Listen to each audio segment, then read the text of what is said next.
Avoidants are some of the most confusing people you'll ever deal with emotionally. They shut down when you try to connect, give you one-word answers when you're reaching for depth, and often leave you feeling like you're talking to a wall. But here's the twist. They're not unreachable. In fact, many avoidants are secretly craving the right kind of connection, the kind that feels safe. They just won't admit it. Not to you, not to themselves, and not even to their closest friends. So if you've ever walked away from an avoidant thinking there's no way to get through, this might change your mind.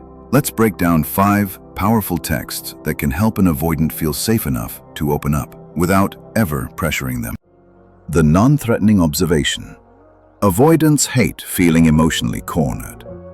The moment they sense that you're fishing for feelings or trying to decode their behavior, their walls go up fast. That's why this kind of text works like magic. I noticed you've been working late a lot. That must be exhausting. You're not accusing. You're not making it about you. You're simply observing what's happening in their life from a place of care, not demand. Here's why this works. Avoidants struggle with emotional language, especially when they feel like they're being expected to explain or confess something. But when you acknowledge their external experience, like stress, tiredness, or long hours, they don't feel the same threat. Their brain doesn't register, "I'm under emotional attack." Instead, it hears, "Someone sees me without expecting anything from me." And that's powerful. For example, instead of saying, "You're ignoring me again. What's going on?" Try, "You've seemed really busy with that project lately. Hope you're holding up okay." You're not pointing fingers.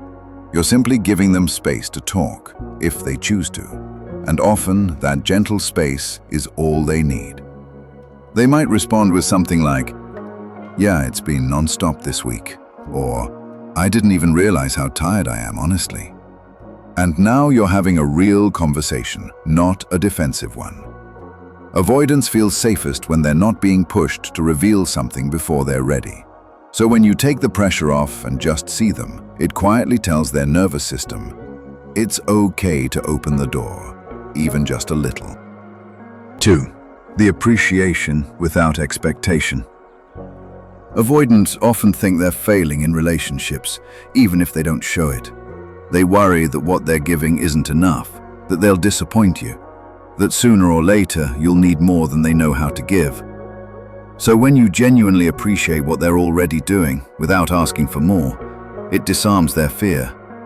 You might text something like, "I was thinking about how you always check if I got home safe. That really means a lot." Or, "I appreciate how you listen when I vent about work. It helps more than you probably realize." You're telling them, "I see the way you care, even if you don't say it out loud." And that's huge. Here's the secret. Avoidants do care, deeply. But they show it in ways that don't always look romantic or emotional. They'll fill up your gas tank without saying a word, double-check your appointment times, make sure your favorite snack is in the fridge. These aren't grand gestures, but they're intentional. And when you acknowledge them, something in them softens, because now they feel like they don't have to perform love in a way that isn't natural to them. They can just be who they are, someone who cares through action, and know that it's enough. When you appreciate them without asking, "Can you open up more?"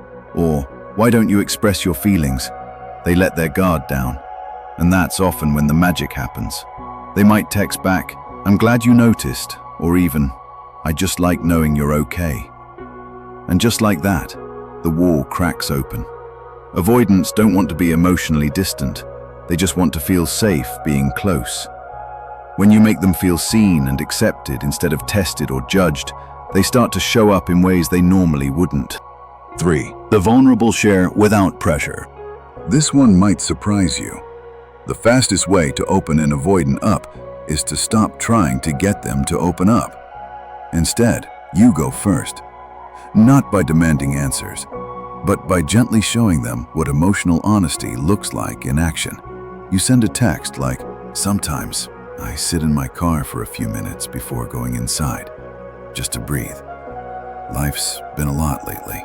Or, "I noticed I get anxious when people don't reply fast." I start assuming I did something wrong. I'm working on it. Here's the key. You're not following it up with, "Do you ever feel that way too?" You're not asking, "What about you?" You're just sharing something real and leaving it at that. Why does this work? Because avoidants are wired to fear vulnerability. It feels like emotional exposure, like standing on a cliff with no safety net. Most of them were taught, consciously or unconsciously, that emotions are dangerous, messy, or make you a burden. So they spend their lives trying to stay emotionally self-contained, controlled, detached.